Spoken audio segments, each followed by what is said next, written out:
मेरा नाम वेद है, मेरा एज 23 है और मैं फुल टाइम ट्रेडर हूँ। तुरंत तो कोई प्रॉफिटेबल नहीं हो सकता। मतलब ये जो फेज अभी देखा है 5-6 महीने में, मैं रियल ट्रेडिंग वाला एक्सपीरियंस किया है। मतलब पूरा psychology, money management, risk management follow करके जो किया है, उससे तो पता चलता है कि 3 से 4 महीने की तो आप टाइम लगेगा ही प्रॉफिटेबल बनने में।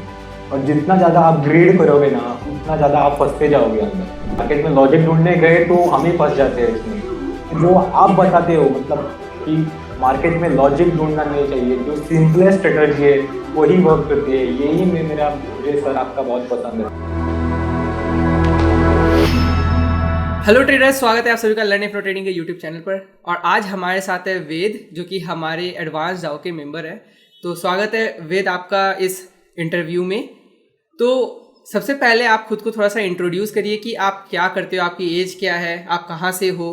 ठीक है, मेरा नाम वेद है, मेरा एज 23 है और मैं फुल टाइम ट्रेडर हूँ। मतलब ये जर्नी मैंने 5-6 महीने से ही स्टार्ट की है, पीयूष सर से ही स्टार्ट की है। मैं एक ऑप्शन बायर हूँ और साथ में अभी एक 2-3 महीने से एडवांस शो का भी फॉलो कर रहा हूँ। ओके। सो उसके पहले क्या आपका कोई एक्सपीरियंस था, जब आपने हमारे को ज्वाइन किया उसके पहले क्या आपका कोई एक्सपीरियंस था? सर, एक्सपीरियंस जो था वो बहुत बुरा था, क्योंकि मैंने ऑलमोस्ट 4-5 कोर्सेज किए थे और ऑलमोस्ट 1 से 1.5 लाख उस पर मैंने ये किया था, पी में ही ये किया था। ओके। और कोई भी ऐसा मतलब कोई भी ट्रेनर ऐसे साइकोलॉजी पे फोकस नहीं करता था, क्योंकि अब जो 1-1.5 साल बिताने के बाद मार्केट में पता चलता है कि सबसे ज़्यादा जो इम्पोर्टेंट फैक्टर है वो साइकोलॉजी है। जो आपके मैंने प्री वीडियो में देखा था, मतलब आपसे मेरा इंट्रोडक्शन जो हुआ था वो साइकोलॉजी वाली वीडियो से ही हुआ था। तो उसके बाद मैं आपसे कनेक्ट किया था। ओके। और आपने हमारे कौन से क्लासेस ज्वाइन किया था? आई गेस वेबिनार भी किया था आपने? यस सर, पहले वेबिनार किया था, बाद में मैं ऑप्शन बाइंग क्लास ज्वाइन किया था अप्रैल में, और फिर एडवांस 2 मैंने जुलाई में ज्वाइन किया। ओके। सो आपका ओवरऑल अभी तक का एक्सपीरियंस कैसा रहा? ओवरऑल तो एक्सपीरियंस सर बहुत ही अच्छा है, बहुत ही अच्छा है। मतलब आप जैसे साइकोलॉजी पर फोकस करते हो ना, अभी तक मैंने किसी को ऐसे करते हुए नहीं देखा। ओके। लेकिन क्या ऐसा है कि कोई ये आपका इंटरव्यू देखने के बाद अगर कोई ज्वाइन करेगा तो वो तुरंत प्रॉफिटेबल हो जाएगा? सर, तुरंत तो कोई प्रॉफिटेबल नहीं हो सकता। मतलब ये जो फेज अभी देखा है 5-6 महीने में, मैं रियल ट्रेडिंग वाला एक्सपीरियंस किया है। मतलब पूरा psychology, money management, risk management follow करके जो किया है, उससे तो पता चलता है कि 3 से 4 महीने की तो आप टाइम लगेगा ही प्रॉफिटेबल बनने में। और जितना ज़्यादा आप ग्रीड करोगे ना, उतना ज़्यादा आप फंसते जाओगे अंदर। सो ओवरऑल आप ये हमें बताइए कि हमारे आपने जितने भी सारे प्रोग्राम किए, वेबिनार भी किया है, ऑप्शंस बाइंग भी किया आपने और फिर डाउ किया, तो इन तीनों प्रोग्राम्स में जो बाकी जगहों पे आप करते हो उससे यहाँ पे डिफरेंस क्या है? क्या स्ट्रैटेजी यहाँ पे कॉम्प्लेक्स है या सिंपल है? क्या स्ट्रैटेजी सिर्फ पैसे बना के देती है या क्या रहता है ओवरऑल? तो स्ट्रेटेजी तो सबसे सिंपलेस्ट है। मतलब आपके तो सभी स्ट्रेटेजीज एकदम इजी रहते हैं। मतलब कुछ उसमें जितना मतलब हार्ड ऐसा कुछ होता ही नहीं। पर सबसे अच्छा ये है कि आप जिस तरह से एक्सप्लेन करते हो, मतलब साइकोलॉजी आप बैठाते हो ना उसकी, वो बहुत इम्पोर्टेंट है। जैसे आप पहले से ही हमको रेडी करते हो उसके लिए, तो सेटअप तो बहुत इजी है सर। सेटअप का क्या है, जैसे आप बोलते हो सेटअप कोई भी उठा लो, पर साइकोलॉजी और रिस्क मैनेजमेंट, मनी मैनेजमेंट वही सही रहना चाहिए। ओके। सो ये आप बताओ कि जब आपने डाउ का शुरू किया तो डाउ के बाद आपने क्या क्या फेज देखा? पहले आप ये बताइए कौन से स्टॉक्स पे आप करते हो? सर, मैं रिलायंस और एसबीआई पे करता हूँ। ओके। अच्छा, तो जब आपने ये डाउ का सेटअप सीखा तो क्या आपको कुछ समझ में आया कि ओवरऑल एक्चुअली में मार्केट चलता कैसे है, मार्केट में गेम खेलते कैसे हैं लोग, बड़े लोग रिटेलर्स के साथ कैसा गेम खेलते हैं, और वहाँ पे क्या क्लियर हुआ कि आइडियली लोग फंसते कहाँ पे है? जो तो आपने वो पहले वेबिनार में सभी एक्सप्लेन किया था सर, मतलब मार्केट स्ट्रक्चर वगैरह। और फिर जो मैं जिस फेज में घुसा वो तो वॉलेटिलिटी वाला फेज था, और एकदम दे दनादन वो तो ऐसा ही दे रहा था। पर सर, मुझे क्या है, अभी मैं 3-4 महीने से ऑप्शन बाइंग भी कर रहा था, तो मेरा तो साइकोलॉजी ऐसे सेट था। और आपका तो इसमें डो में तो आपका गाइडेंस एकदम रहता है, आप हैंड होल्डिंग सपोर्ट रहता है आपका, तो कुछ टेंशन ही नहीं रहता। मतलब आपको तो कभी भी कुछ भी पूछो तो आप एक जल्दी से ही बता देते हो, और पूरा एक्सप्लेनेशन तो आप देते ही रहते हो। आपसे तो कुछ पूछने वाली भी जरूरत नहीं है। ओके, तो वो जो वोलेटाइल फेज था, क्या वहाँ पे जो मेरे वॉइस मैसेजेस आ रहे थे और टेक्स्ट मैसेज आ रहे थे, तो वो क्या मेंटली हेल्प वो कर रहा तो था? सर, वो तो बहुत हेल्पफुल थे, बहुत हेल्पफुल थे। मतलब मैंने तो कोई भी ट्रेनर नहीं देखा जो इतना इतना गाइडेंस देता है। मतलब ये तो बहुत ही अच्छा है सर। मतलब आप तो साइकोलॉजी हमारे सेट करे हो। मतलब स्टार्टिंग से ही ट्रेडर बनने का जो जरूरत है हमें हमें वो वही आप दे रहे हो। ओके, सो मैं यही इम्पोर्टेंट रहता है। ओके, सो दोस्तों, मैं आप लोग को ये बताना चाहता हूँ कि जिस तरीके से एक और हमारे मेंबर थे, उनका हमने जब इंटरव्यू लिया था, तो मैं उनके केस में भी बताया था आप लोगों को कि वो एक बहुत ही डिफिकल्ट फेज में मार्केट का एंटर कर चुके थे, और उसके बाद भी उन्होंने विद जस्ट 3 लाख का कैपिटल के साथ उन्होंने 4 मंथ्स के अंदर ही 1.5 लाख का प्रॉफिट बनाया था। ठीक है, नाउ इट साउंड्स ऑड कि एक तो है कि भाई 50% का रिटर्न जनरेट कैसे हो गया, पहला क्वेश्चन लोगों को वहां पे होने लगता है। और दूसरा जो है, उनको लगता है कि उनका भी डिफिकल्ट फेज बोल रहा है, और अब आपके केस में भी मैं डिफिकल्ट फेज बोल रहा हूँ, तो क्योंकि ये जो 2022 का ट्रेडिंग मार्केट है, ये काफी डिफिकल्ट है। ठीक है, जो लोग 20-21 में पैसे बनाए आए हैं, उनके लिए 2022 एकदम सिंपल नहीं होने वाला। ये साल अगर आप कोई भी बड़े ट्रेडर या इन्वेस्टर को अगर आप सच में फॉलो करते हो, लाइक मैं ऐसी बातें नहीं कर रहा हूं जो यूट्यूब पे 1-2 दिन का प्रॉफिट दिखाता है, बट सच में जिनके पास पैसा है, जिन्होंने पोर्टफोलियो बिल्डअप किया है, उनको भी अगर आप फॉलो करते हो ना, तो दे आर ऑल्सो सेइंग कि ये साल पैसा बनाने का नहीं है, बल्कि आप कितना पैसा बचाना जानते हो उसके ऊपर है। येट मैं ये कह सकता हूं कि हम इस साल जो है पैसा लगातार बनाते आ रहे हैं। ठीक है, सो एटलीस्ट ये हम बोल सकते हैं कि पैसा बनाते आ रहे हैं, लेकिन क्या कंसिस्टेंटली बना रहे हैं जितना इजीली 2020-21 में बनाए थे? नहीं, क्योंकि मार्केट ही ओवरऑल टफ है।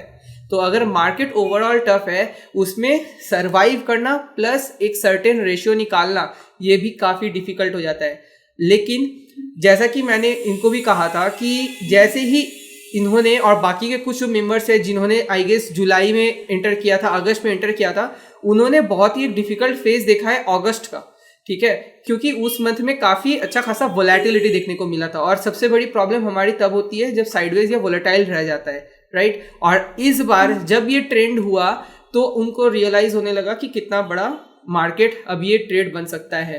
ठीक है, तो वेद, आप मेरे को ये बता सकते हो कि अभी तक आप ओवरऑल क्या प्रॉफिटेबल पे हो, या कितना प्रॉफिट बनाया आपने? अभी तो ब्रेक इवन में हूँ, क्योंकि वो वॉलेटिलिटी फेज की टाइम में सर बहुत ही तो थोड़ा ज्यादा लॉस हुआ था। मतलब एक 10-12% हुआ था सर। अभी वो ब्रेक इवन में आ रहा है। ओके, मतलब आज जो रिलायंस में हमने वो किया ना, रोल ओवर किया ना, तो तभी वो ऑलमोस्ट ब्रेक इवन के करीब आ रहा है। ओके, सो आपको ये नजर आया कि 3-4-5 एसएल हिट हुए थे, गंदा वोलेटाइल फेस था, राइट, बहुत डिफिकल्ट था, एकदम एकदम। उसको भी एक ट्रेड ने कवर कर डाला। जी सर। इमेजिन करिए कि 1-2 और अगर बड़े ट्रेड आपको मिल जाते हैं, तो आपका पोर्टफोलियो किस तरीके से जंप कर जाएगा। यस सर, एकदम एकदम। सो ओवरऑल जैसा कि मैं आप सभी को कहता रहता हूँ, कई लोग मुझसे पूछते हैं कि डाउ क्यों करना चाहिए, किसको करना चाहिए। तो पहली बात है, डाउ कोई सेटअप के कारण नहीं करना चाहिए, क्योंकि डाउ का सेटअप कुछ है नहीं यहाँ पे एज सच। आप लोग जो थ्योरी में पढ़ते हो उसी का थोड़ा सा यहाँ पे टेक्निकल वर्जन है, और उसको थोड़ा सा उसमें हमने कुछ एडिशनल रीजनिंग डाल के रखा है कि ये कितना लॉस लेना है, यहाँ कितना लेना है प्रॉफिट, ये सब। बट ये जो प्रोग्राम है, ये स्पेशली उस पार्ट के लिए है जहाँ पे आप खुद से साइकोलॉजी को हैंडल नहीं कर सकते, तो आपको कोई चाहिए जो 6 महीने तक आपकी साइकोलॉजी पकड़ के आपको बिल्ड करने में मदद करे। क्योंकि सबसे बड़ा प्रॉब्लम तो तभी आता है ना, जब आपके अगेंस्ट में वो काम हो रहा हो। आपने स्ट्रैटेजी सीख लिया, वो स्ट्रैटेजी अगर 5-10 दिन 15 दिन नहीं चलती है, आप तब कैसे रिएक्ट करते हो? क्या आप तब दूसरे स्ट्रैटेजी की तरफ कूदकते हो? तो वहां पे आपको ये चीज आप ना करो। इसको प्रिवेंट करने के लिए ये प्रोग्राम है, पहली बात। दूसरी बात, आपने देखा होगा कई लोग हैं जो 5,000 10,000 दिन का बनाते रहते हैं। ये प्रोग्राम उसके लिए नहीं है। इट इज नॉट अबाउट कि आप हर दिन हर हफ्ते कितना बनाते हो।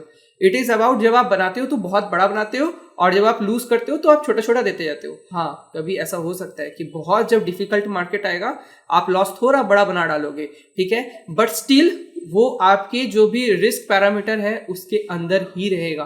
ठीक है, और इस चीज के बारे में आपको ऑलरेडी क्लास में पहले 2 दिन के अंदर ये सभी चीजें सिखा दी जाती है। 80% चीज सिखा दिया जाता है कि मार्केट पे क्या क्या होता है, बट सिखा देना और उसको जीना अलग होता है।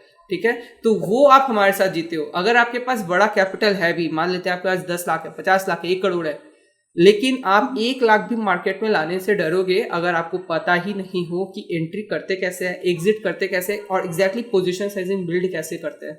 तो ये ओवरऑल उनके लिए भी है जो बहुत बड़ा कैपिटल लेकर आते हैं।